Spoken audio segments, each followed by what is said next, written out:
1453년 개유정난 전날 밤 궁궐을 뒤엎을 거사를 앞두고 수양대군이 망설였습니다. 계획이 누설되었다는데 측근들도 하나둘 물러섰습니다. 바로 그때 한 여인이 갑옷을 들고 남편 앞에 섰습니다.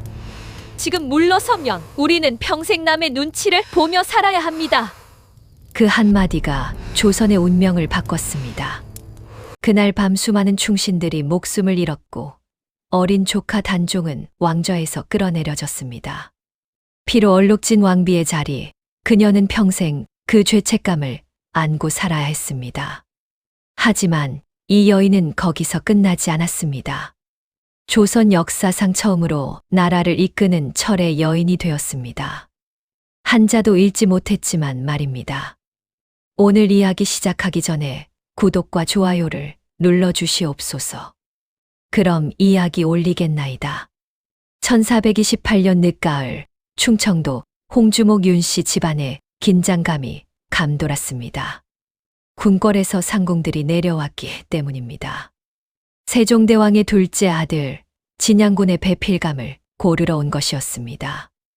아버지 윤번은 마음이 급했습니다. 집안이 넉넉지 못했고 벼슬도 높지 않았습니다. 게다가 얼마 전 부정축제 혐의로 징계까지 받은 처지였습니다. 만약 딸이 왕자비로 간택된다면 집안의 운명이 달라질 수 있었습니다. 상궁들이 큰딸을 살폈습니다. 얼굴을 보고 걸음걸이를 보고 손놀림을 받습니다. 하지만 상궁들의 표정은 그리 밝지 않았습니다. 바로 그때였습니다. 마루 끝에 조용히 앉아있던 막내딸이 눈에 들어왔습니다. 상궁들이 막내딸을 자세히 살폈습니다. 그리고 서로 눈빛을 주고받았습니다. 큰딸보다 막내딸의 기품이 더 남달랐던 것입니다. 얼마 후 궁궐에서 결정이 내려왔습니다. 막내딸을 진양군의 배필로 삼는다는 것이었습니다. 10살 소녀의 운명이 그렇게 결정되었습니다. 시골 양반집 막내딸에서 하루아침에 왕자비가 된 것입니다. 기쁨보다는 두려움이 앞섰습니다. 궁궐이라는 곳이 얼마나 무서운 곳인지 그녀는 아직 알지 못했습니다. 혼례가 치러졌습니다. 화려한 예복을 입고 수많은 예법을 익혀야 했습니다. 하지만 가장 어려운 것은 따로 있었습니다. 남편을 이해하는 일이었습니다. 진양군, 훗날의 수양대군은 범상치 않은 인물이었습니다. 형인 문종세자가 있었지만 그의 눈빛에는 무언가 다른 것이 담겨 있었습니다. 야망이었을까요? 아니면 불안이었을까요? 어린 신부는 그것을 정확히 알 수는 없었지만 본능적으로 느꼈습니다. 이 남편은 평범한 왕자로 만족하는 사람이 아니라는 것을 말입니다. 여러분은 10살 나이에 그런 것을 느낄 수 있다고 생각하십니까? 세월이 흘렀습니다. 1450년 문종이 왕위에 올랐습니다. 수양대군의 형이 임금이 된 것입니다. 하지만 문종의 건강은 좋지 않았습니다. 즉위한 지 불과 2년 만에 세상을 떠났습니다. 뒤를 이은 것은 12살 어린 단종이었습니다. 조정의 실권은 김종서와 황보인 등 원로 신하들이 잡았습니다. 어린 임금을 보필한다는 명분이었지만 실상은 그들이 나라를 움직이고 있었습니다. 수양대군은 이 상황을 지켜봤습니다. 그리고 점점 더 깊은 생각에 빠져들었습니다. 정의왕 후 당시에는 아직 수양대군 부인이었던 그녀는 남편의 변화를 감지했습니다. 밤마다 잠을 설치는 남편, 측근들과 은밀한 대화를 나누는 남편, 그리고 점점 더 굳어지는 남편의 표정을 그녀는 놓치지 않았습니다. 어느 날 밤 남편이 그녀에게 물었습니다. 어린 주상을 신하들이 마음대로 좌지우지하는 이 상황을 어떻게 생각하느냐고 말입니다. 그 질문에는 이미 답이 정해져 있었습니다. 남편은 그녀의 의견을 묻는 것이 아니라 자신의 결심을 확인받고 싶었던 것입니다. 정의왕 후는 침묵했습니다. 하지만 그 침묵은 동이었습니다. 그때부터 수양대군의 지배는 밤마다 사람들이 드나들기 시작했습니다.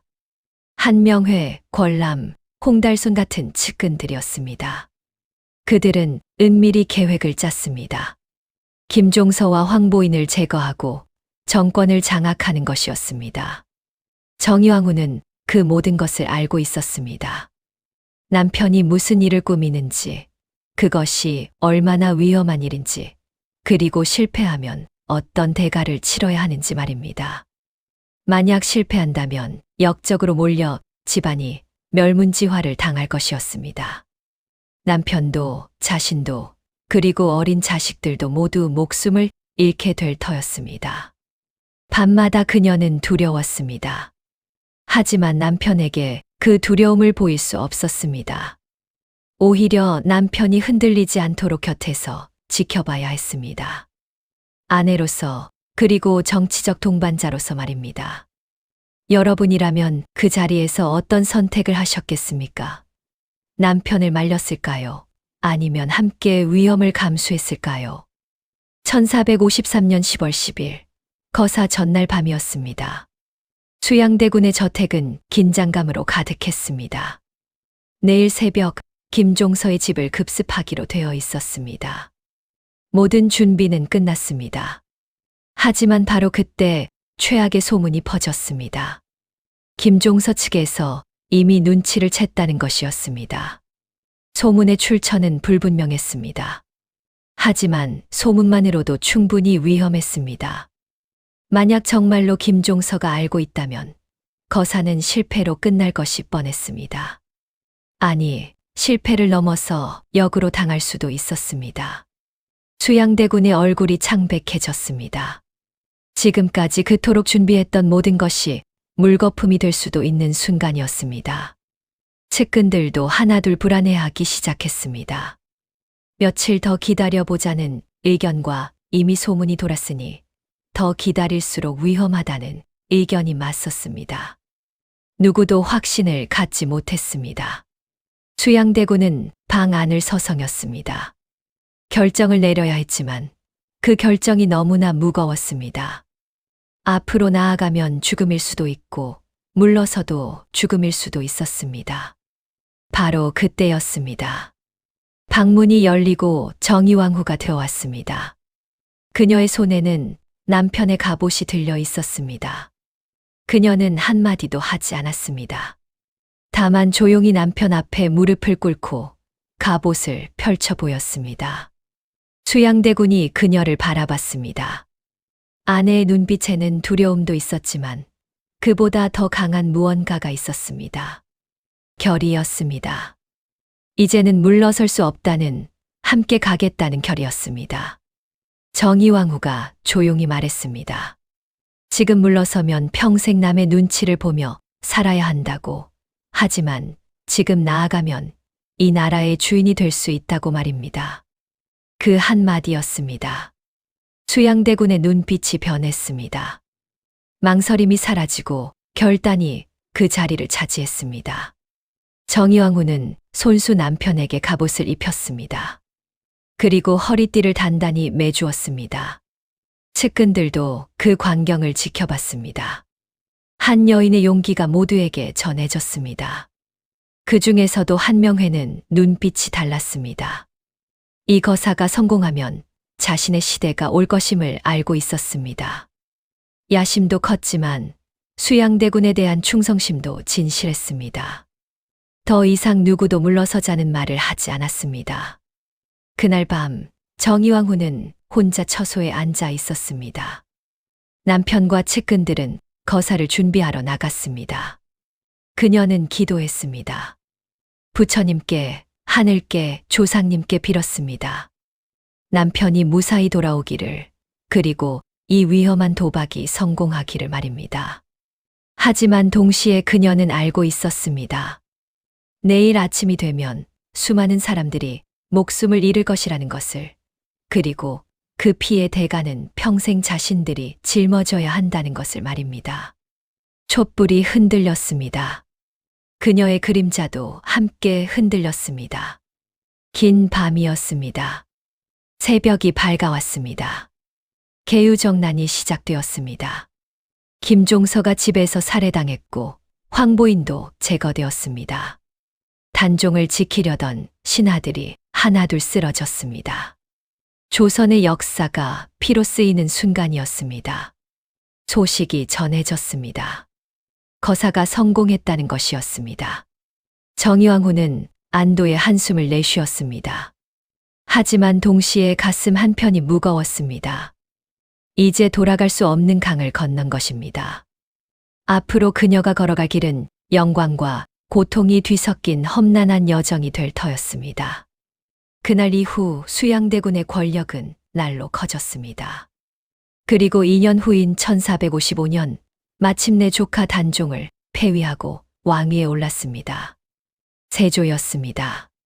정의왕후는 왕비가 되었습니다. 하지만 그 자리는 결코 편안한 자리가 아니었습니다. 수많은 충신들의 원망이, 어린 단종의 눈물이 그녀의 마음을 짓눌렀습니다. 밤마다 악몽을 꾸었습니다. 하지만 아무에게도 말할 수 없었습니다. 왕비는 강해야 했고 흔들림 없어야 했습니다. 그녀는 눈물을 삼켰습니다. 그리고 더욱 강한 사람이 되어갔습니다. 갑옷을 들었던 그날 밤부터 그녀의 진짜 인생이 시작된 것입니다. 1455년 수양대군은 마침내 왕위에 올랐습니다. 세조였습니다. 정의왕후는 왕비가 되었습니다. 하지만 그 자리에 오르기까지 흘린 피는 너무나 많았습니다. 계유정난 이후 조정은 수양대군의 손아귀에 들어갔습니다. 하지만 반대 세력은 여전히 남아 있었습니다. 단종을 지키려는 충신들이 곳곳에 숨어 있었던 것입니다. 수양대군은 그들을 가만두지 않았습니다. 1456년 사육신 사건이 터졌습니다. 성삼문, 박팽년, 하위지, 이계, 유성원, 유응부 6명의 충신이 단종을 복위시키려다 발각되었습니다. 그들은 혹독한 고문을 당했습니다. 살이 찢기고 뼈가 부러지는 고통 속에서도 그들은 끝까지 절개를 지켰습니다. 정의왕후는 궁궐 안에서 그 소식을 들었습니다. 처형장에서 들려오는 비명 소리가 궁궐까지 들리는 듯 했습니다. 그녀는 창문을 닫았습니다. 하지만 소리는 그녀의 귀를 떠나지 않았습니다. 밤이 되면 더욱 괴로웠습니다. 눈을 감으면 핏빛 광경이 펼쳐졌습니다. 저들은 충신이었습니다. 나라를 위해, 어린 임금을 위해 목숨을 바친 사람들이었습니다. 그런데 자신의 남편이 그리고 자신이 그들을 역적으로 만들어버린 것입니다. 과연 누가 역적이란 말입니까? 하지만 정의왕후는 그 생각을 입 밖에 낼 수 없었습니다. 아니, 마음속 깊이 묻어두어야 했습니다. 이미 엎질러진 물이었습니다. 돌이킬 수 없었습니다. 지금 흔들린다면 지금까지 쌓아온 모든 것이 무너질 터였습니다. 더 큰 고통이 기다리고 있었습니다. 1457년 단종이 영월로 유배되었습니다. 17살 어린 임금이었습니다. 그리고 1457년 10월 단종은 유배지에서 사약을 받았습니다. 17살 어린 나이였습니다. 그날 밤 정의왕후는 혼자 처소에 앉아 있었습니다. 촛불이 흔들렸습니다. 그녀의 손도 떨렸습니다. 17살 조카였습니다. 아직 어린아이나 다름없는 나이였습니다. 그 아이가 차디찬 영월 땅에서 홀로 죽어간 것입니다. 눈물이 흘렀습니다. 하지만 소리내어 울 수는 없었습니다. 궁녀들이 들을까 두려웠습니다. 남편이 알까 두려웠습니다. 왕비는 강해야 했습니다. 왕비는 흔들려서는 안 되었습니다. 그녀는 두 주먹을 불끈 쥐었습니다. 손톱이 손바닥을 파고들었습니다. 아팠습니다. 하지만 그 아픔으로 눈물을 참았습니다. 이제는 앞으로 나아가는 것만이 살 길이었습니다. 죄책감은 가슴 깊이 묻어두어야 했습니다. 평생 짊어지고 가야 할 십자가였습니다. 세조는 왕이 되었지만 편안하지 못했습니다. 밤마다 악몽에 시달렸습니다. 단종의 홀령이 나타난다고 했습니다. 그는 불교에 더욱 깊이 빠져들었습니다. 절을 짓고 불경을 간행하고 승려들을 우대했습니다. 죄를 씻고 싶었던 것입니다. 정의왕후도 남편과 함께 불공을 드렸습니다. 부처님께 빌었습니다. 죽어간 이들의 넋을 위로해달라고, 그리고 자신들의 죄를 용서해달라고 말입니다. 하지만 마음 한편으로는 알고 있었습니다. 이 죄는 결코 씻을 수 없다는 것을 말입니다. 세월이 흘렀습니다. 세조는 강력한 왕권을 구축했습니다. 반대 세력을 제압하고 개혁을 단행했습니다. 직전제를 실시하고 군사제도를 정비하고 법전을 편찬했습니다. 나라는 안정을 되찾아가는 듯 했습니다. 정의왕후는 남편을 도왔습니다. 궁중을 통제하고 신하들과의 관계를 조율했습니다. 남편의 가장 중요한 조언자였습니다. 비록 그를 몰랐지만 사람을 보는 눈은 예리했습니다. 정세를 읽는 능력도 뛰어났습니다. 어느 날 남편이 그녀에게 물었습니다. 한명회를 어떻게 생각하느냐고 말입니다. 한명회는 계유정난의 핵심 공신이었습니다. 하지만 그의 권세가 너무 커지고 있었습니다.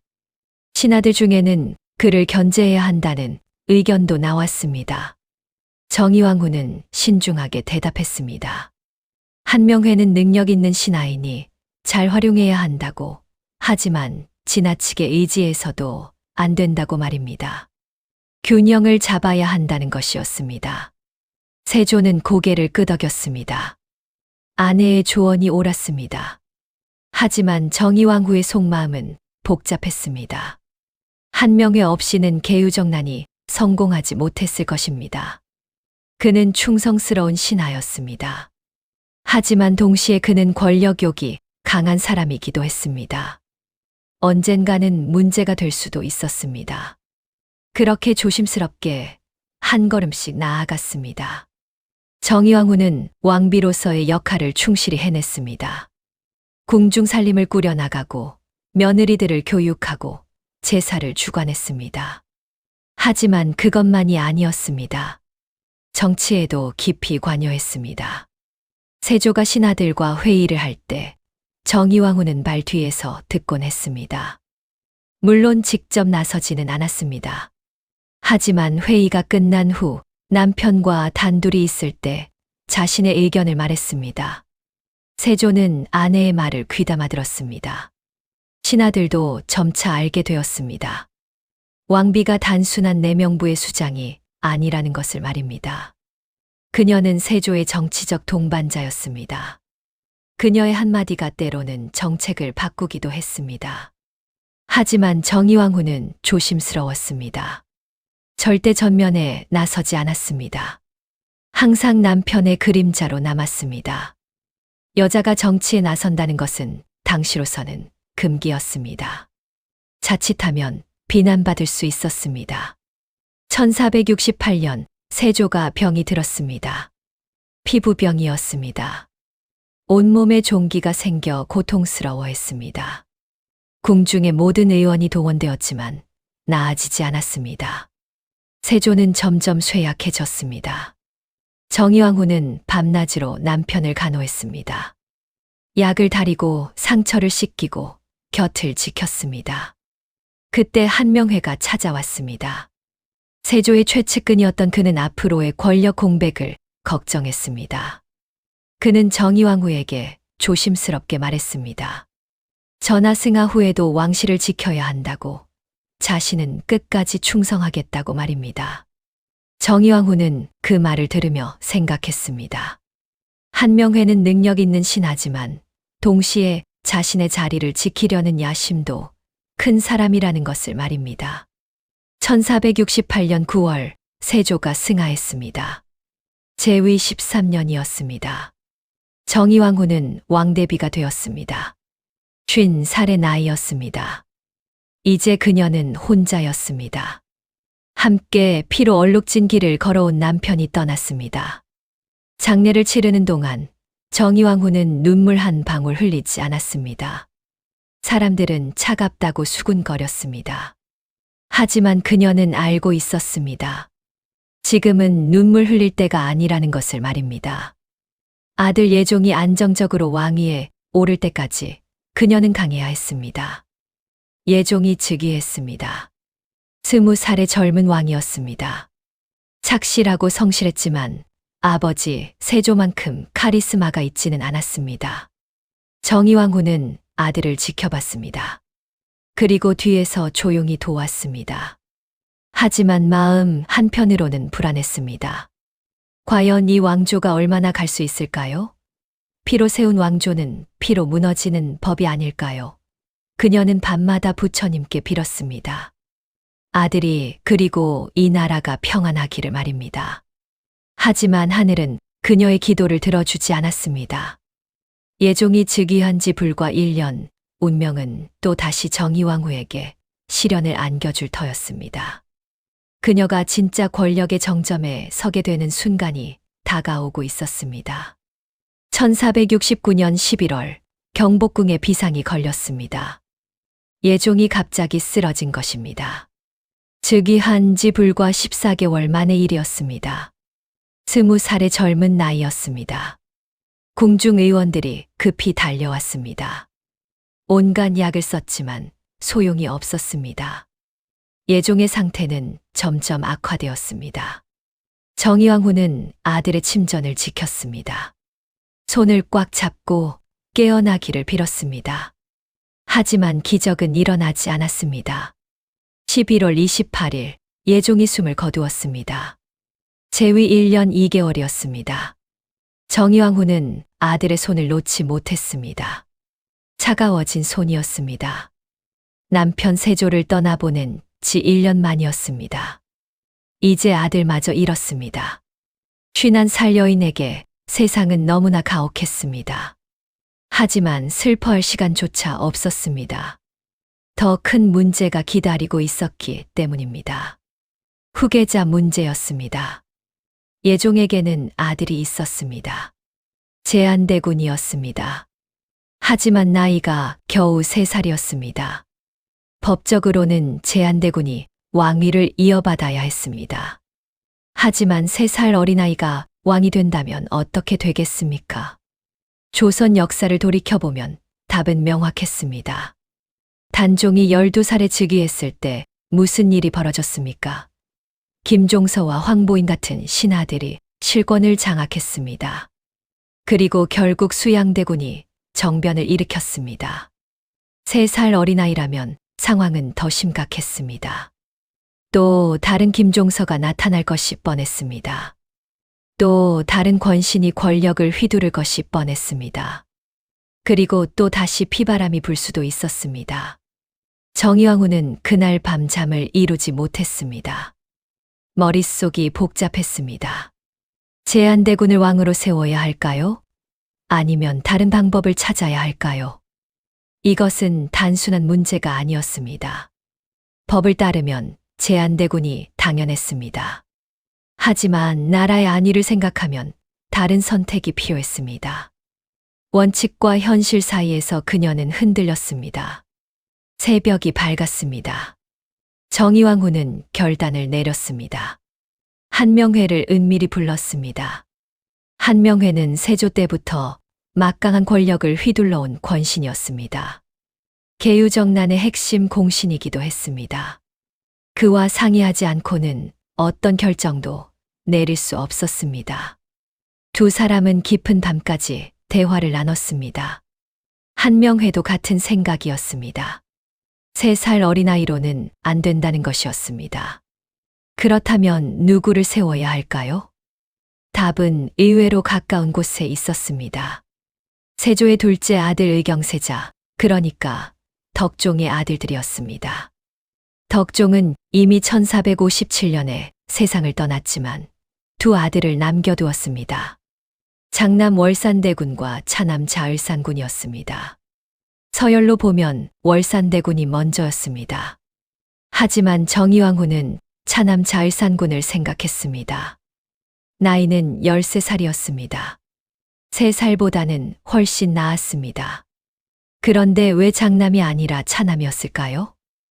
여기에는 정의왕후의 치밀한 계산이 숨어 있었습니다. 자을산군은 한명회의 딸과 결혼한 상태였습니다. 한명회가 장인이 되는 것이었습니다. 한명회의 지지 없이는 안정적인 정권 운영이 어려웠습니다. 그래서 한명회와 사돈 관계에 있는 자을산군을 선택한 것입니다. 하지만 그것만이 이유는 아니었습니다. 정의왕후는 자을산군이 월산대군보다 더 총명하다고 판단했습니다. 비록 13살 어린아이였지만 이미 범상치 않은 면모를 보이고 있었습니다. 책을 좋아했고 학문에 열심이었으며 사람을 대하는 태도도 의젓했습니다. 정의왕후는 사람을 보는 눈이 있었습니다. 자을산군에게서 미래의 성군이 될 가능성을 본 것입니다. 한 나라의 운명이 걸린 선택이었습니다. 신중해야 했습니다. 하지만 동시에 신속해야 했습니다. 예종승하 당일 밤 비밀리에 회의가 열렸습니다. 정의왕후와 한명회 그리고 핵심 중신들이었습니다. 회의는 깊은 밤까지 이어졌습니다. 반대 의견도 있었습니다. 제한대군이 법적 후계자라는 주장이었습니다. 하지만 현실적인 문제를 들먹이면 반박할 말이 없었습니다. 3살 어린아이로는 나라를 다스릴 수 없다는 것은 누구나 알고 있었습니다. 정의왕후가 입을 열었습니다. 지금 이 나라에 필요한 것은 법이 아니라 안정이라고 말했습니다. 세조께서 피로 세운 이 왕조를 지켜야 한다고 말했습니다. 그러려면 3살 어린아이가 아니라 나라를 이끌 수 있는 임금이 필요하다고 말했습니다. 한명회도 거들었습니다. 자을산군이 비록 어리지만 총명하고 학문을 좋아한다고 말했습니다. 성군의 자질이 있다고 말했습니다. 결국 회의는 자을산군을 왕으로 세우기로 결정했습니다. 조선 역사상 전례 없는 일이었습니다. 법적 후계자를 제쳐두고 반개 혈족을 왕으로 세우는 것이었습니다. 다음 날 아침 조정에 놀라운 소식이 전해졌습니다. 자을산군이 새로운 임금으로 즉위한다는 것이었습니다. 신하들은 충격을 받았습니다. 어떻게 제한대군을 제쳐두고 자을산군이 왕이 된단 말입니까? 일부 신하들이 반대했습니다. 법도를 어긴 일이라고 항의했습니다. 하지만 대세는 이미 기울었습니다. 정의왕후와 한명회라는 두 거대한 권력이 합심해서 밀어붙인 일이었기 때문입니다. 1469년 11월 28일 자을산군이 창덕궁 인정전에서 즉위했습니다. 성종이었습니다. 13살의 어린 임금이었습니다. 정의왕후는 대왕대비가 되었습니다. 조선 역사상 처음으로 대왕대비라는 칭호를 받은 인물이었습니다. 하지만 더 중요한 것은 따로 있었습니다. 13살 어린 임금 대신 실질적인 국정을 운영해야 한다는 것이었습니다. 누가 그 일을 할 수 있겠습니까? 신하들은 정의왕후를 바라봤습니다. 정의왕후는 알고 있었습니다. 자신이 나서야 한다는 것을 말입니다. 하지만 두려웠습니다. 여자가 정치를 한다는 것은 전례 없는 일이었습니다. 게다가 자신은 한 글자도 읽지 못했습니다. 그날 밤 정의왕후는 혼자 앉아 생각했습니다. 할 수 있을까요? 나라를 다스린다는 것은 얼마나 무거운 짐입니까? 하지만 물러설 수도 없었습니다. 성종을 왕으로 세운 것은 자신이었습니다. 이제 그 선택의 책임을 져야 했습니다. 며칠 후 신하들이 정의왕후에게 청했습니다. 수렴청정을 해달라는 것이었습니다. 수렴청정이란 발을 들이우고 정사를 듣는다는 뜻입니다.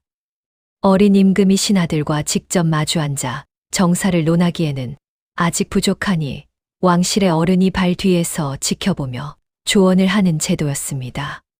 하지만 실제로는 대왕대비가 모든 중요한 결정을 내리는 것이나 다름없었습니다. 조선 역사상 처음 있는 일이었습니다. 여자가 나라를 다스리는 것이었습니다.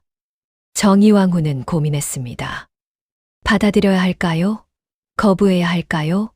하지만 거부할 명분이 없었습니다. 성종은 너무 어렸고 나라는 안정이 필요했습니다. 누군가는 해야 할 일이었습니다. 결국 정의왕후는 받아들였습니다. 수렴청정을 시작하겠다고 선언했습니다. 하지만 한 가지 문제가 있었습니다. 자신은 글을 모른다는 것이었습니다.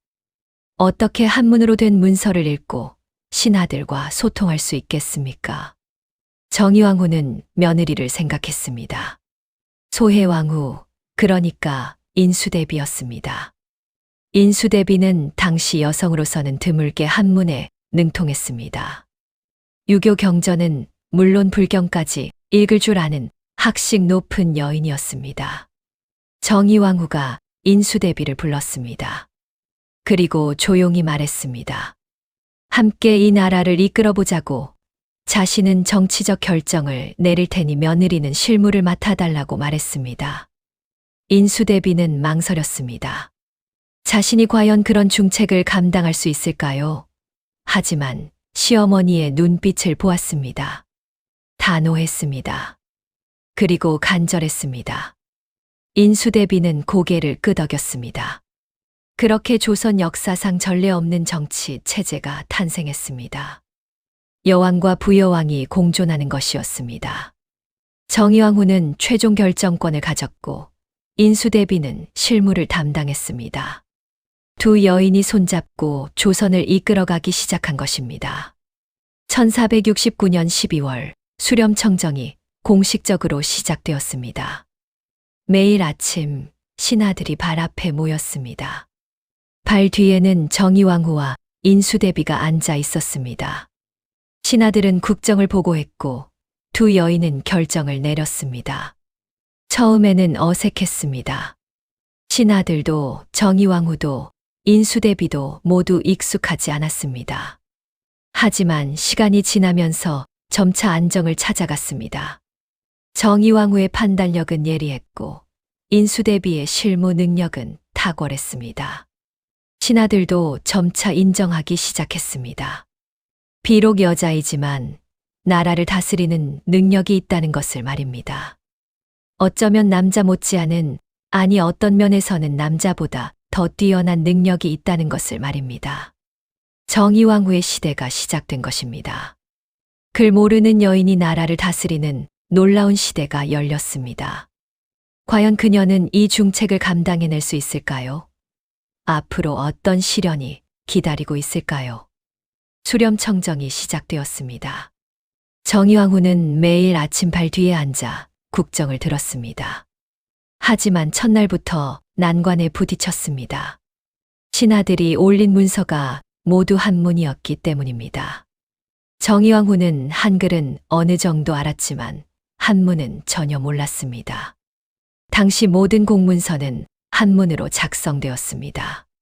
정책을 논하는 것도, 법을 만드는 것도, 외교 문서를 작성하는 것도 모두 한문이었습니다. 한문을 모른다는 것은 치명적인 약점이었습니다. 신하들도 수군거렸습니다. 대비마마께서 어찌 한문을 모르시면서 나라를 다스리실 수 있단 말인가? 이것은 말이 되지 않는다고 속삭였습니다. 정의왕후도 그 소문을 들었습니다. 가슴이 쓰렸습니다. 하지만 포기할 수 없었습니다. 성종을 왕으로 세운 것은 자신이었습니다. 이제 책임을 져야 했습니다. 그래서 며느리 인수대비를 불렀습니다. 인수대비는 파평 윤씨 집안의 딸이었습니다. 어려서부터 학문을 좋아했고 한문 실력이 뛰어났습니다. 유교 경전을 읽었고 불경도 공부했으며 심지어 범어, 그러니까 산스크리트어까지 알고 있었습니다. 당시 여성으로서는 보기 드문 학식이었습니다. 정의왕후가 며느리에게 말했습니다. 나보다는 문자를 아는 며느리가 수렴청정에 적합할 것이라고, 함께 이 일을 해보자고 말했습니다. 하지만 이것은 단순한 겸손의 표현이 아니었습니다. 정의왕후는 자신의 약점을 정확히 알고 있었습니다. 그래서 그 약점을 보완할 방법을 찾은 것입니다. 정치적 결정은 자신이 내리되 문서 작업과 실무는 며느리가 맡는 역할 분담이었습니다. 사실상 여왕과 부여왕이 공존하는 체제였습니다. 인수대비가 신하들이 올린 문서를 읽어 주었습니다. 그러면 정의왕후가 듣고 판단했습니다. 어떤 정책을 시행할지, 어떤 인물을 등용할지, 어떤 법을 만들지 결정했습니다. 그리고 인수대비가 그것을 한문으로 작성하여 신하들에게 전달했습니다. 신하들은 놀랐습니다.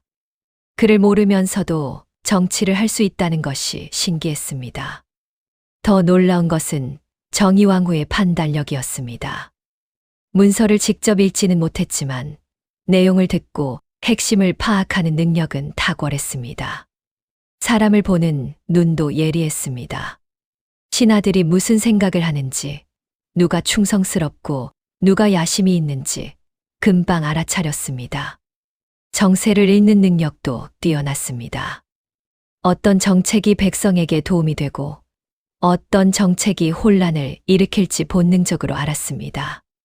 수렴청정 초기 정의왕후의 첫 번째 조치는 민생 안정이었습니다.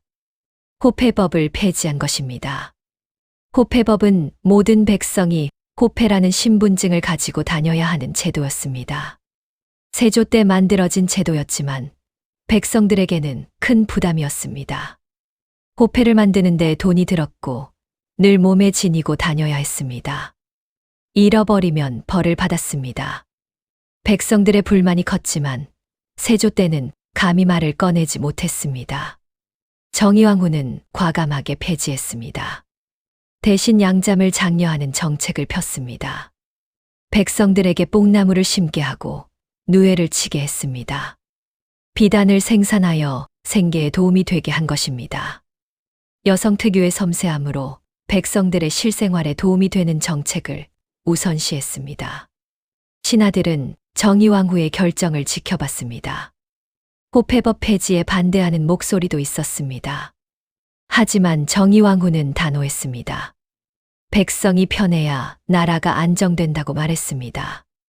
그리고 실제로 백성들의 반응이 좋았습니다. 대비마마께서 백성을 생각하신다는 소문이 퍼졌습니다. 정의왕후는 조금씩 자신감을 얻어갔습니다. 그를 몰라도 나라를 다스릴 수 있다는 것을 증명하기 시작한 것입니다. 하지만 진짜 시험은 따로 있었습니다. 권신들을 다루는 일이었습니다. 특히 한명회였습니다. 한명회는 세조 때부터 막강한 권력을 휘둘러온 인물이었습니다. 계유정난의 핵심 봉신이었고 이제는 성종의 장인이기도 했습니다. 한명회의 권세는 하늘을 찔렀습니다. 두 딸을 왕비로 들여보냈습니다. 큰딸은 예종의 왕비였고 작은 딸은 지금 성종의 왕비였습니다. 영의정까지 올랐습니다. 한강변에 구정이라는 화려한 정자를 짓고 권세가들을 불러 잔치를 벌이기도 했습니다. 신하들 중에는 한명회를 견제해야 한다는 의견도 있었습니다. 권력이 지나치게 한쪽으로 쏠렸다는 것이었습니다. 정의왕후도 그 문제를 알고 있었습니다. 하지만 쉽게 결정할 수 없었습니다. 한명회는 능력 있는 신하였습니다. 계유정난 때 목숨을 걸고 세조를 도왔습니다. 성종을 왕으로 세우는 일에도 핵심적인 역할을 했습니다. 정치적 감각이 뛰어났고 일처리도 빨랐습니다. 한명회 없이는 조정이 제대로 돌아가지 않았습니다. 하지만 동시에 그는 야심이 큰 사람이었습니다. 권력을 좋아했고 재물도 좋아했습니다. 자신의 집안을 위해서라면 무엇이든 하는 사람이었습니다. 언젠가는 문제가 될 수도 있었습니다. 정의왕후는 균형을 잡았습니다.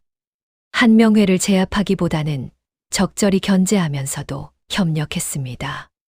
중요한 일은 한명회와 상의했지만 최종 결정은 자신이 내렸습니다.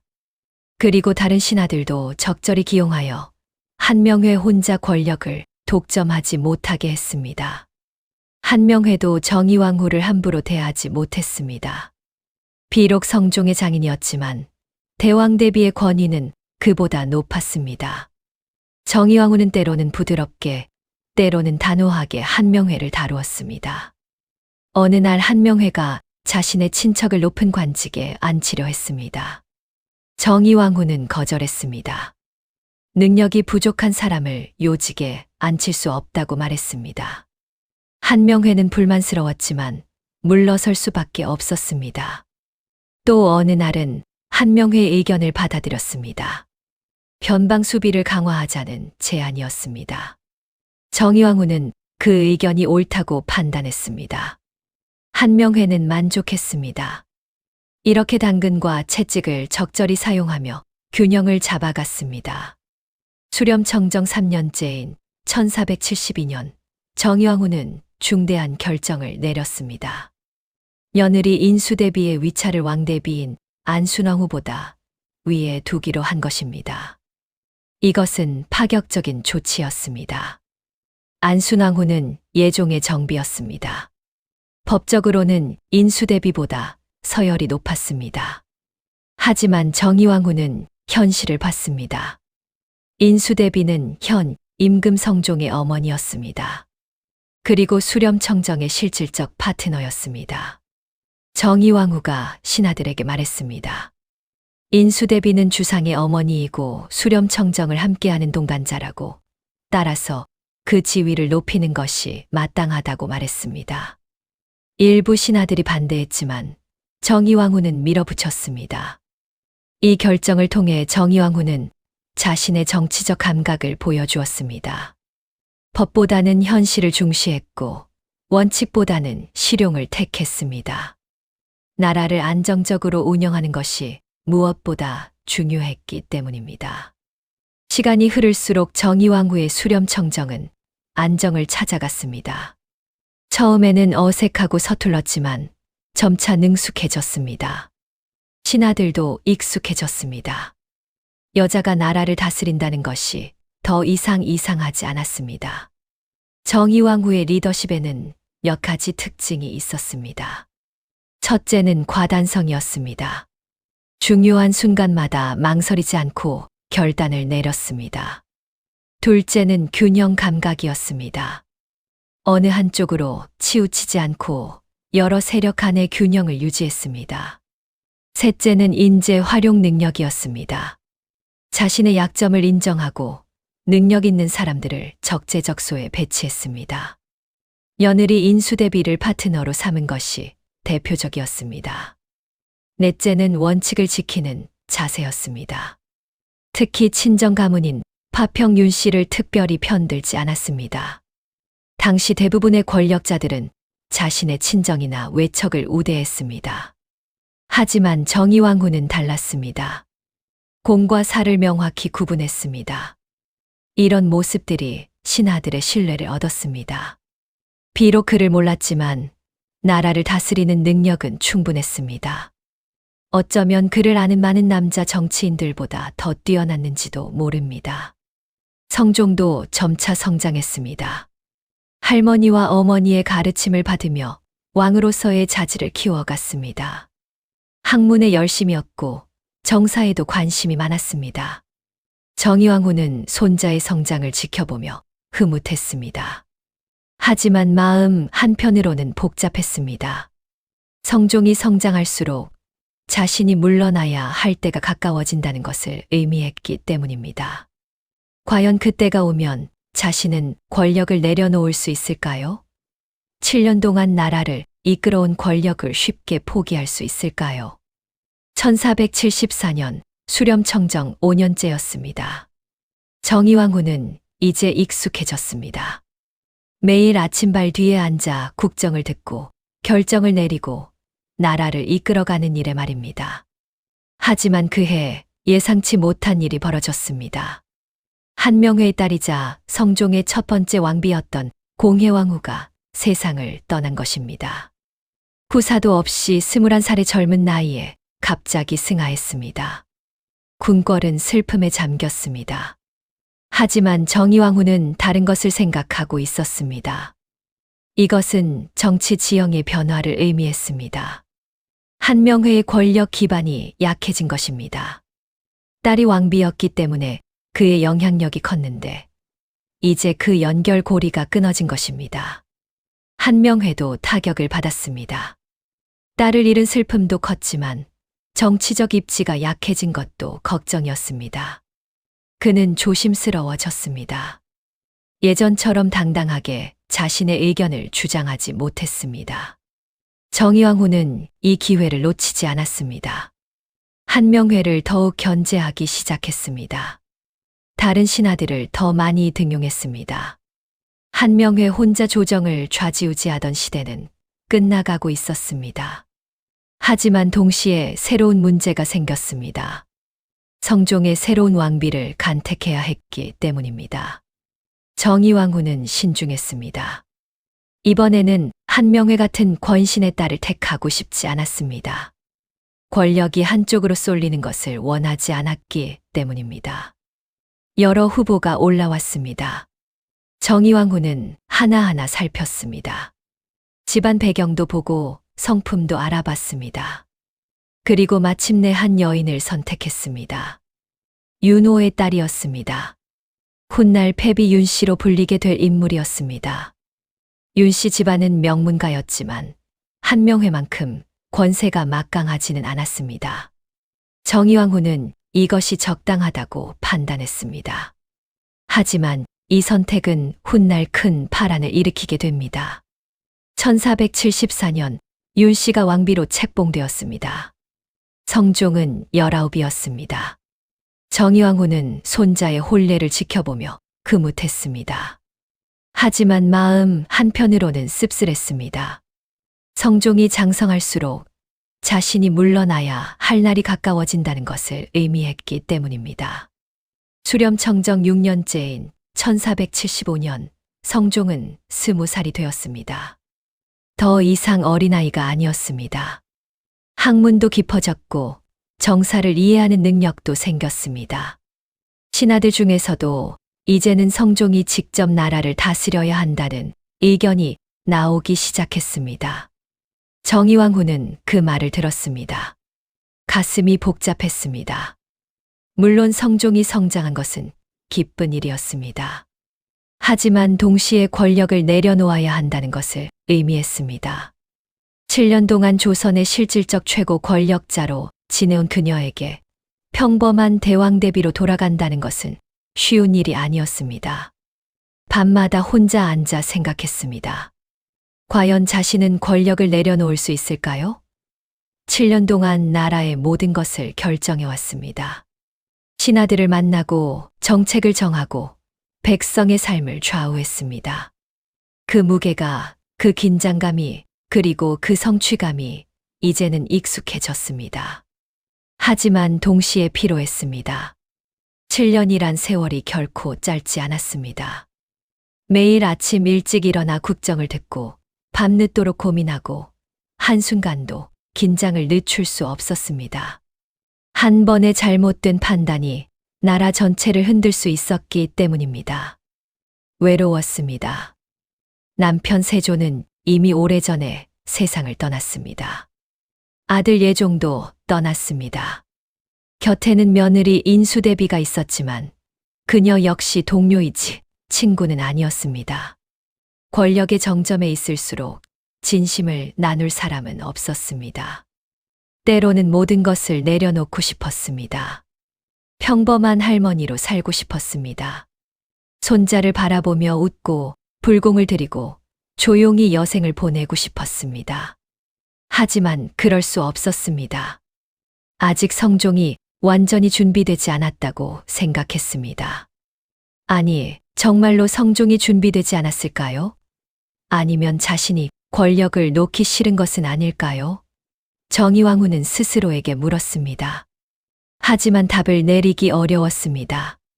진실은 그 둘 다였는지도 모릅니다. 1475년 가을, 신하들이 정식으로 청을 올렸습니다. 수렴청정을 거두어달라는 것이었습니다. 주상께서 이미 장성하였으니 이제는 친정을 해야 한다는 내용이었습니다. 정의왕후는 망설였습니다. 며칠 동안 답을 하지 않았습니다.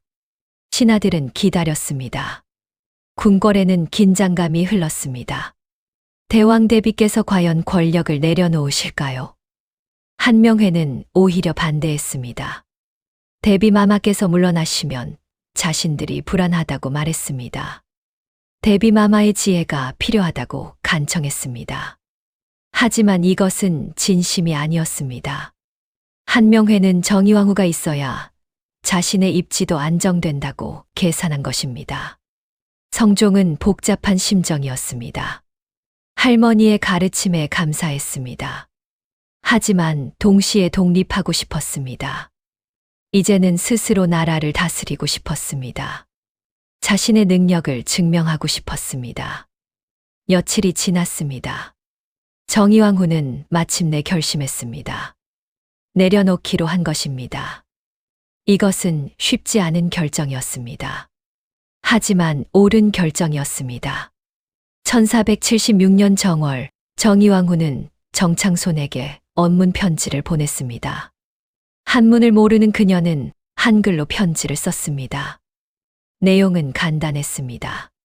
수렴청정을 거두겠다는 것이었습니다.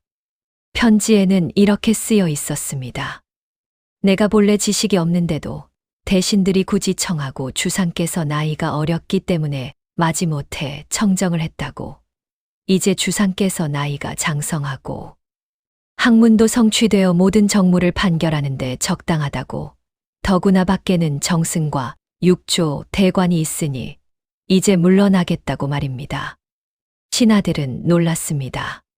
정말로 권력을 내려놓으신다는 것에 말입니다. 한명회가 달려와 만류했습니다. 대비마마께서 물러나시면 우리가 불안해서 술 한 잔도 못 마시겠다고 간청했습니다. 하지만 정의왕후의 결심은 확고했습니다. 자신이 언제까지나 권력을 쥐고 있어서는 안 된다고 말했습니다. 성종에게 기회를 주어야 한다고 말했습니다. 왕은 스스로 나라를 다스려야 한다고 말했습니다. 성종도 처음에는 당황했습니다. 할머니의 수렴청정에 익숙해져 있었기 때문입니다. 하지만 한명회의 만류를 듣고 오히려 화를 냈습니다. 그렇다면 자신을 못 믿는다는 말이냐고 반문했습니다. 정의왕후는 손자의 그 모습을 보고 미소 지었습니다. 이제 진짜 왕이 될 준비가 되었다고 생각했습니다. 자신감이 있었습니다. 독립하고 싶은 의지가 있었습니다. 그것이면 충분했습니다. 1476년 2월 정의왕후는 공식적으로 수렴청정을 거두었습니다. 횟수로는 8년, 실제로는 6년 2개월에 걸친 긴 섭정이 끝나는 순간이었습니다. 조선 역사상 최초의 수렴청정이 막을 내린 것입니다. 마지막 조회 때 정의왕후는 발 뒤에 앉아 신하들을 바라봤습니다. 한명회가 있었고 정창손이 있었고 수많은 신하들이 있었습니다. 그들과 함께 7년을 보냈습니다. 때로는 대립했고 때로는 협력했습니다. 성종이 어좌에 앉아 있었습니다. 이제는 홀로 서야 했습니다. 할머니의 그늘에서 벗어나 스스로 빛을 내야 했습니다. 정의왕후는 손자를 믿었습니다. 조회가 끝났습니다. 정의왕후는 자리에서 일어났습니다. 발을 걷었습니다. 이제 이 자리에 앉지 않을 것입니다. 이제 이 무게를 지지 않을 것입니다. 뒤돌아 나오는데 발걸음이 가벼웠습니다. 동시에 무거웠습니다. 7년 동안 짊어진 짐을 내려놓았습니다. 홀가분했습니다. 하지만 동시에 허전했습니다. 익숙했던 것을 떠나보내는 것은 언제나 쓸쓸한 법입니다. 처소로 돌아왔습니다. 조용했습니다. 궁녀들이 차를 내왔습니다. 정의왕후는 창밖을 바라봤습니다. 봄이 오고 있었습니다. 매화가 피기 시작했습니다. 새로운 시작이었습니다. 정의왕후에게도 성종에게도 조선에게도 말입니다. 과연 앞으로 어떤 일들이 펼쳐질까요? 정의왕후는 정말로 권력에서 손을 뗄까요? 아니면 뒤에서 영향력을 행사할까요? 하지만 정의왕후는 약속을 지켰습니다. 성종의 친정을 방해하지 않았습니다. 뒤에서 간섭하지 않았습니다. 진정한 권력자는 때를 알고 물러날 줄 아는 법입니다. 그녀는 그것을 증명했습니다. 수렴청정을 거둔 후 정의왕후는 정치에서 손을 뗐습니다. 약속을 지켰습니다. 성종의 친정을 방해하지 않았고 뒤에서 간섭하지도 않았습니다. 대신 불교에 더욱 깊이 빠져들었습니다. 원래부터 독실한 불교 신자였던 그녀는 매일 불공을 드렸습니다. 절에 시주를 하고 불경을 읽었습니다. 한문을 몰랐지만 누군가에게 읽어달라고 했습니다. 부처님께 빌었습니다. 계유정난 때 죽어간 이들의 넋을 위로해달라고, 그리고 어린 단종의 홀령을 편안히 해달라고 말입니다. 조용한 나날이었습니다. 권력의 중심에서 물러나니 세상이 달리 보였습니다. 그토록 중요하게 여겼던 일들이 이제는 멀게 느껴졌습니다. 하지만 가끔은 허전했습니다. 7년 동안 나라를 이끌던 삶이 익숙해져 있었기 때문입니다. 밤이면 혼자 앉아 지난 세월을 돌아봤습니다. 남편 세조와 함께 걸었던 피의 길, 아들 예종을 떠나보낸 슬픔, 그리고 손자 성종을 왕으로 세웠던 그 결단의 순간들이 떠올랐습니다. 과연 자신이 옳은 선택을 한 것일까요? 이 모든 것이 정말 필요했을까요? 대답할 수 없었습니다. 이미 흘러간 세월이었고 돌이킬 수 없는 일들이었습니다. 다만 부처님께 빌 뿐이었습니다. 자신의 죄가 조금이라도 가벼워지기를, 그리고 죽어간 이들이 편안하기를 말입니다. 1480년 그 평온한 나날이 깨졌습니다. 왕비 윤씨 사건이 터진 것입니다. 정의왕후가 직접 반택했던 그 윤씨였습니다. 윤씨는 질투가 심한 성격이었습니다. 성종이 다른 후궁들을 가까이 하면 참지 못했습니다. 특히 숙의 정씨를 미워했습니다. 정씨는 성종의 총애를 받았고 아들까지 낳았습니다. 훗날 연산군이 되는 아이였습니다. 윤씨의 질투는 점점 심해졌습니다. 후궁들을 구박하고 궁녀들을 때렸습니다. 성종이 타이르면 더욱 화를 냈습니다. 그리고 마침내 돌이킬 수 없는 일을 저질렀습니다. 어느 날 밤 성종이 윤씨의 처소를 찾았습니다. 하지만 윤씨는 또 질투심에 불타 있었습니다. 성종이 정씨의 처소에 다녀왔다는 것을 알고 화가 난 것입니다. 두 사람은 말다툼을 했습니다. 그때 윤씨가 손을 들었습니다. 왕의 얼굴을 손톱으로 핥힌 것입니다. 성종의 얼굴에 피가 흘렀습니다. 잠시 정적이 흘렀습니다. 윤씨도 자신이 무슨 짓을 저질렀는지 깨달았습니다. 왕의 몸은 곧 나라의 몸이었습니다. 왕에게 상처를 입힌다는 것은 용서받을 수 없는 죄였습니다. 더구나 왕비가 왕을 해쳤다는 것은 왕실의 체면을 크게 손상시키는 일이었습니다. 소문은 삽시간에 퍼졌습니다. 신하들은 충격을 받았습니다. 어떻게 왕비가 감히 왕의 얼굴을 핥힐 수 있단 말입니까? 조정은 술렁였습니다. 신하들이 모여 대책을 논의했습니다. 윤씨를 폐위해야 한다는 목소리가 높았습니다. 왕실의 기강을 바로잡아야 한다는 것이었습니다. 하지만 일부는 관용을 베풀자고 했습니다. 왕비를 폐위한다는 것은 쉬운 일이 아니었기 때문입니다. 성종도 고민했습니다. 윤씨는 아들을 낳은 왕비였습니다. 그 아들이 훗날의 연산군이었습니다. 왕비를 폐위하면 그 아들의 입지도 불안해질 터였습니다. 하지만 왕의 위엄을 지키는 것도 중요했습니다. 며칠 동안 조정은 논쟁으로 시끄러웠습니다. 폐위하자는 쪽과 용서하자는 쪽이 팽팽히 맞섰습니다. 성종은 결정을 내리지 못했습니다. 바로 그때 정의왕후가 나섰습니다. 4년 만에 정치 일선에 다시 모습을 드러낸 것입니다. 그녀는 언문 교지를 직접 작성했습니다. 윤씨의 폐위를 지지한다는 내용이었습니다. 교지에는 이렇게 쓰여 있었습니다. 왕실의 기강을 바로잡기 위해서는 엄정한 처벌이 필요하다고, 왕비라 하더라도 용서받을 수 없는 죄가 있다고, 따라서 윤 씨를 폐위하는 것이 마땅하다고 말입니다. 정의왕후의 한마디는 무게가 달랐습니다. 그녀는 왕실의 최고 어른이었고 7년 동안 나라를 이끌었던 인물이었습니다. 그녀가 결정을 내리자 더 이상 반대할 사람이 없었습니다. 1479년 6월 윤 씨는 폐비되었습니다. 왕비의 자리에서 쫓겨나 서인이 된 것입니다. 궁궐을 떠나 사가로 쫓겨났습니다. 폐비 윤 씨로 불리게 된 것입니다. 하지만 이것으로 끝이 아니었습니다. 신하들 중에는 윤 씨를 사사해야 한다는 주장도 나왔습니다. 사살한 죽음을 명하는 것이었습니다. 왕을 해친 죄가 그만큼 크다는 것이었습니다. 성종은 망설였습니다. 아무리 폐비가 되었어도 한때는 왕비였고 자신의 아들을 낳은 여인이었습니다. 차마 죽음을 명할 수 없었습니다. 하지만 신하들의 압박은 거셌습니다. 그리고 또 다시 정의왕후가 나섰습니다. 이번에도 윤 씨의 사살을 지지했습니다. 왕실의 법도를 지키기 위해서는 어쩔 수 없다고 판단한 것입니다. 사극에서는 주로 인수대비가 주도한 것처럼 그려집니다. 물론 인수대비의 역할도 컸습니다.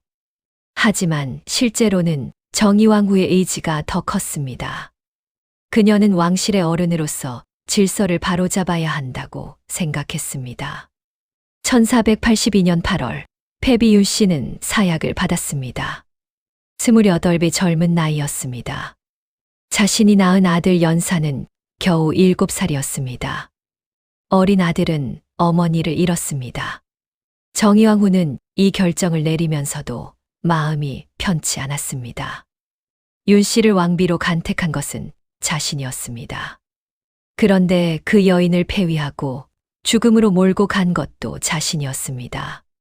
하지만 원칙은 지켜야 했습니다. 개인적 감정보다 왕실의 기강이 중요했습니다. 비록 윤 씨가 젊은 며느리였고 동정의 여지가 있다 하더라도 왕을 해친 이상 용서할 수 없었습니다. 이 사건을 통해 사람들은 정의왕후의 냉철한 면모를 다시 한번 보았습니다. 그녀는 감정에 흔들리지 않았습니다. 필요하다면 비정한 결정도 내릴 수 있었습니다. 그것이 나라를 위한 것이라면 말입니다. 하지만 그날 밤 정의왕후는 혼자 불공을 들였습니다. 윤 씨의 넋을 위해서였습니다. 자신이 죽음으로 몰고 간 며느리를 위해, 그리고 어머니를 잃은 어린 연산을 위해 빌었습니다. 촛불이 흔들렸습니다. 그녀의 그림자도 흔들렸습니다. 평생 그녀는 이런 순간들을 수없이 겪어왔습니다. 결정을 내리고 누군가의 운명을 좌우하고 그 무게를 혼자 짊어지는 순간들이었습니다. 권력이란 무엇입니까? 원하는 것을 할 수 있는 능력입니까? 아니면 해야만 하는 것을 할 수밖에 없는 책임입니까? 정의왕후는 평생 권력의 무게를 알았습니다. 폐비 윤 씨 사건 이후 정의왕후는 다시 정치에서 물러났습니다. 할 일을 했으니 이제는 다시 조용히 지내야 했습니다. 하지만 모든 사람들이 알았습니다. 필요할 때면 언제든 다시 나설 것이라는 것을 말입니다. 성종도 할머니의 결단을 보며 배웠습니다. 때로는 비정해야 한다는 것을, 원칙을 지키기 위해서는 감정을 억눌러야 한다는 것을 말입니다. 그것이 왕의 길이었습니다. 세월이 흘렀습니다. 정의왕후는 60을 훌쩍 넘겼습니다. 이제 노년이었습니다. 몸도 예전 같지 않았습니다. 하지만 정신만은 여전히 또렷했습니다. 가끔 지난 세월을 돌아봤습니다. 10살의 왕자비가 되었던 그 소녀가 이제는 60이 넘은 노인이 되었습니다. 참으로 긴 세월이었습니다. 기쁨도 있었고 슬픔도 있었습니다. 영광도 있었고 고통도 있었습니다. 하지만 후회는 없었습니다. 자신이 할 수 있는 최선을 다했기 때문입니다. 비록 완벽하지는 않았어도 그 순간순간 최선의 선택을 했습니다. 그것으로 충분했습니다. 1483년 봄이 왔습니다. 정의왕후는 온양 온천에 가기로 했습니다. 몸의 피로를 풀기 위해서였습니다. 성종이 온양 행궁을 준비했습니다. 할머니가 편히 쉴 수 있도록 최선을 다했습니다. 정의왕후는 온양으로 떠났습니다. 경치가 아름다웠습니다. 따뜻한 온천물에 몸을 담그니 편안했습니다. 오랜만에 느끼는 평온이었습니다. 하지만 운명은 그녀에게 더 이상의 시간을 주지 않으려 했습니다. 온양에서의 나날이 그녀의 마지막 여정이 될 터였습니다. 조선 최초의 여성 섭정자, 철의 여인의 삶이 막을 내릴 순간이 다가오고 있었습니다. 1483년 3월, 온양 행궁은 봄 기운으로 가득했습니다. 매화가 피기 시작했고 따뜻한 바람이 불었습니다. 정의왕후는 온천에 몸을 담그며 오랜만에 편안함을 느꼈습니다. 65의 나이였습니다. 평생 긴장의 연속이었던 삶이었습니다. 10살의 왕자비가 되고 계유정난의 피바람을 겪고 왕비가 되었다가 왕대비가 되고 마침내 대왕대비가 되어 나라를 이끌었습니다. 쉴 틈이 없었습니다. 하지만 이곳 온양에서는 달랐습니다. 조용했습니다. 국정을 걱정할 필요도 없었고 신하들을 만날 필요도 없었습니다. 그저 따뜻한 물에 몸을 담그고 봄바람을 맞으며 평온한 시간을 보낼 수 있었습니다. 가끔 지난 세월을 돌아봤습니다. 남편 세조와 함께 걸었던 길이 떠올랐습니다. 피로 얼룩진 길이었지만 동시에 사랑하는 사람과 함께한 길이기도 했습니다. 남편은 강한 사람이었지만 가끔은 약한 모습도 보였습니다. 특히 밤마다 단종의 악몽에 시달릴 때는 그랬습니다. 아들 예종도 생각났습니다. 착하고 성실했던 아들이었습니다. 하지만 일찍 세상을 떠났습니다. 어머니로서 아들을 먼저 보내는 것만큼 고통스러운 일이 있을까요? 하지만 그 고통도 삼켜야 했습니다. 대왕대비로서 흔들릴 수 없었기 때문입니다. 손자 성종은 이제 훌륭한 왕이 되어가고 있었습니다. 처음에는 걱정도 많았습니다. 13살 어린 나이에 왕위에 올랐으니 말입니다. 하지만 자신과 인수대비의 가르침을 잘 받아들였습니다. 학문을 좋아했고 백성을 사랑했으며 신하들의 말을 귀담아 들었습니다. 정의왕후는 만족했습니다. 자신이 내린 선택이 옳았다는 것이 증명되었습니다. 성종은 성군이 될 자질이 있었습니다. 이제 더 이상 걱정할 것이 없었습니다. 온양에서의 나날은 평화로웠습니다.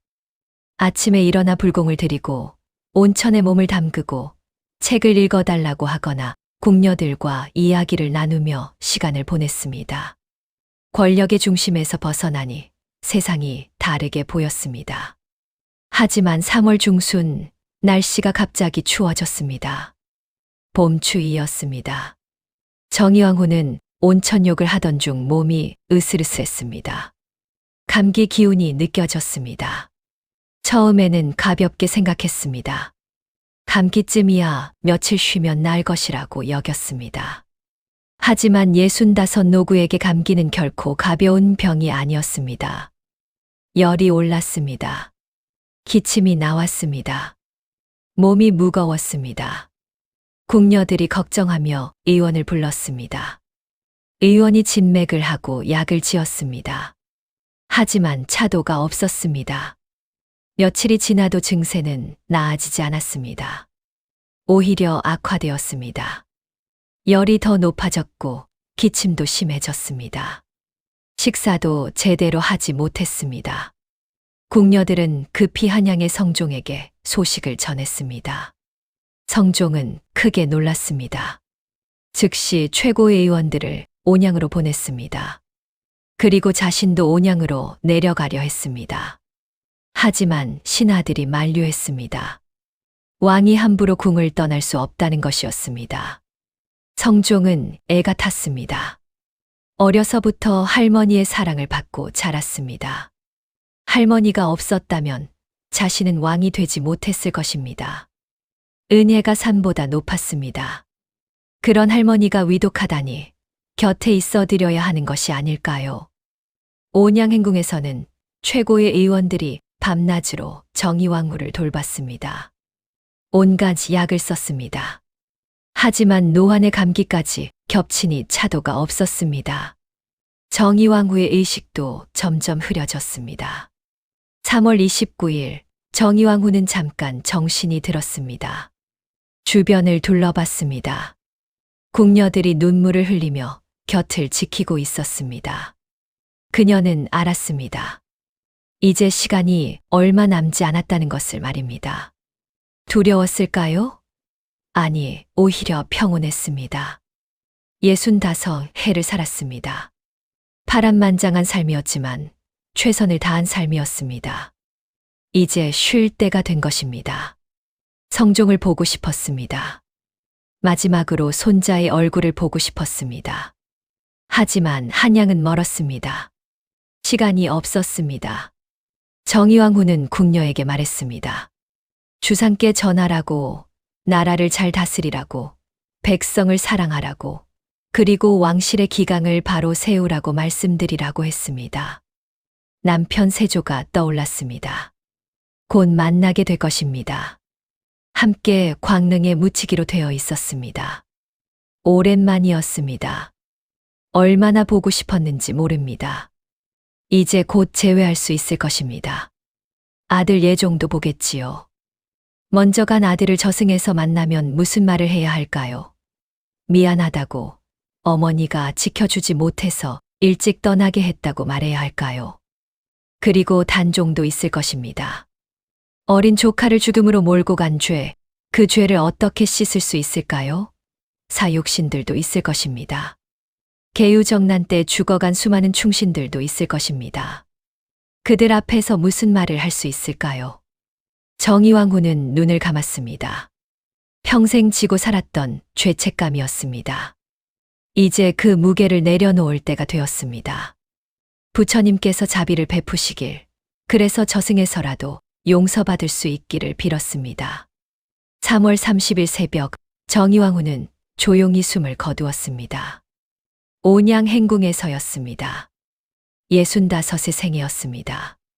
조선 최초로 수렴청정을 한 여인, 그를 몰랐지만 나라를 이끌었던 철의 여인이 세상을 떠난 것입니다. 소식이 한양에 전해졌습니다. 성종은 통곡했습니다. 신하들도 슬퍼했습니다. 백성들도 애도했습니다. 비록 그를 몰랐지만 백성을 생각하는 마음만큼은 진실했던 대왕대비였기 때문입니다. 장례 준비가 시작되었습니다. 성종은 할머니를 위해 최고의 예우를 갖추었습니다. 시호를 올렸습니다. 자성음 인경덕선 열명순 원수 귀신 이정헌 왕후, 긴 이름이었습니다. 각각의 글자마다 그녀의 생애와 업적을 기리는 의미가 담겨 있었습니다. 자성이란 자애롭고 성스럽다는 뜻이었습니다. 사람들이 그녀를 자성대비라 불렀던 이유였습니다. 인경은 어질고 공경스럽다는 뜻이었습니다. 덕선은 덕이 높고 선하다는 뜻이었습니다. 하지만 그 긴 시호보다 사람들은 그녀를 단순히 정의왕후라 불렀습니다. 정의롭고 기쁨을 준 왕후라는 뜻이었습니다. 그 이름이 그녀를 가장 잘 표현했습니다. 정의왕후는 남편 세조와 함께 광릉에 묻혔습니다. 동원이강의 형태였습니다. 같은 능력에 있지만 각각 다른 언덕에 조성된 능이었습니다. 부부가 함께 영면하지만 각자의 공간을 가지는 형식이었습니다. 광릉은 아름다웠습니다. 울창한 숲에 둘러싸여 있었고 고요했습니다. 세조가 직접 자리를 정했던 곳이었습니다. 권력의 정점에서 살았던 두 사람이 이제는 조용히 쉬는 곳이었습니다. 장례가 끝나고 조정은 다시 일상으로 돌아갔습니다. 하지만 사람들은 오랫동안 정의왕후를 기억했습니다. 조선 최초의 수렴청정, 그것은 그녀가 남긴 가장 큰 유산이었습니다. 이후 조선 역사에서 여러 차례 수렴청정이 있었습니다. 문정왕후가 명종을 위해, 정순왕후가 순조를 위해, 순원왕후가 헌종과 철종을 위해, 신정왕후가 고종을 위해 수렴청정을 했습니다. 모두 정의왕후가 만든 선례를 따른 것이었습니다. 정의왕후는 증명했습니다. 여자도 나라를 다스릴 수 있다는 것을, 그를 몰라도 지혜가 있다면 충분하다는 것을, 그리고 진정한 권력자는 때를 알고 물러날 줄 안다는 것을 말입니다. 그녀의 삶은 완벽하지 않았습니다.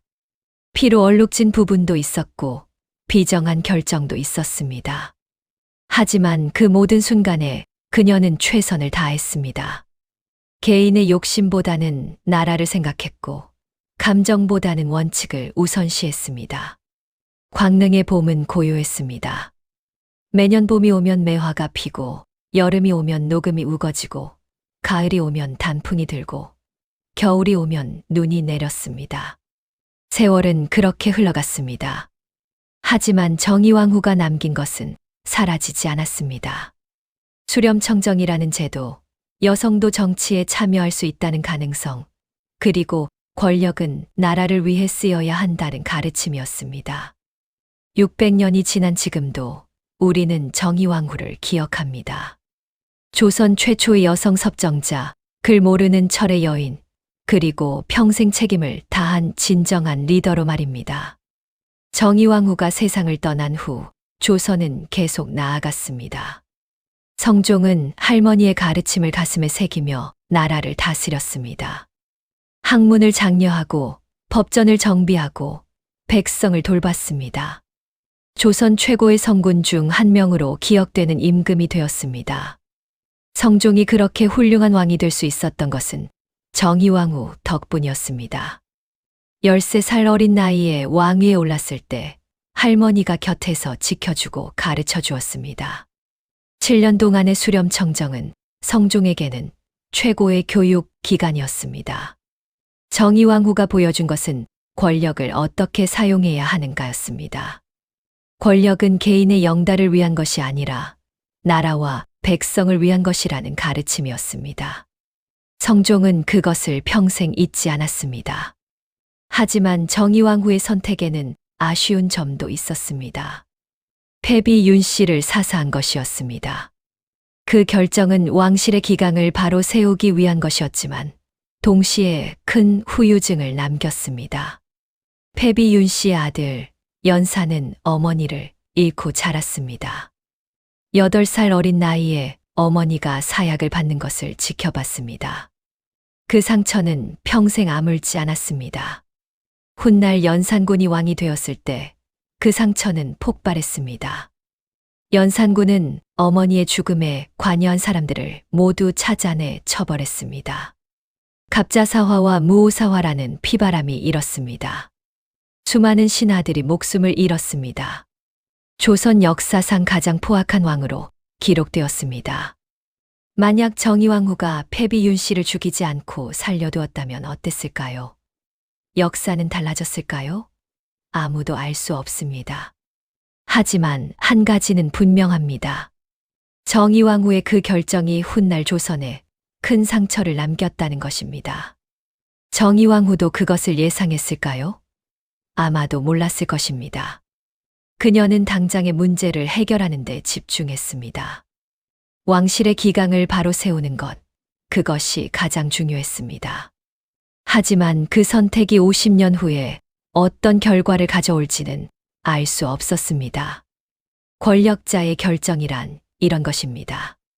당장은 옳아 보이지만 시간이 지나면 예상치 못한 결과를 가져오기도 합니다. 정의왕후도 완벽하지 않았습니다. 다만 그 순간순간 최선의 선택을 하려 노력했을 뿐입니다. 정의왕후가 남긴 가장 큰 유산은 수렴청정 제도였습니다.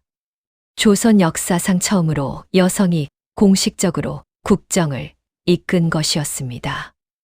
이것은 엄청난 변화였습니다. 조선은 유교 국가였습니다. 남녀유별을 강조했고 여성의 정치 참여를 금기시했습니다. 하지만 정의왕후는 그 금기를 깼습니다. 어쩔 수 없는 상황이었다고 할 수도 있습니다. 하지만 그 어쩔 수 없는 상황을 훌륭하게 헤쳐나갔습니다. 이후 조선 역사에서 총 5차례의 수렴청정이 더 있었습니다.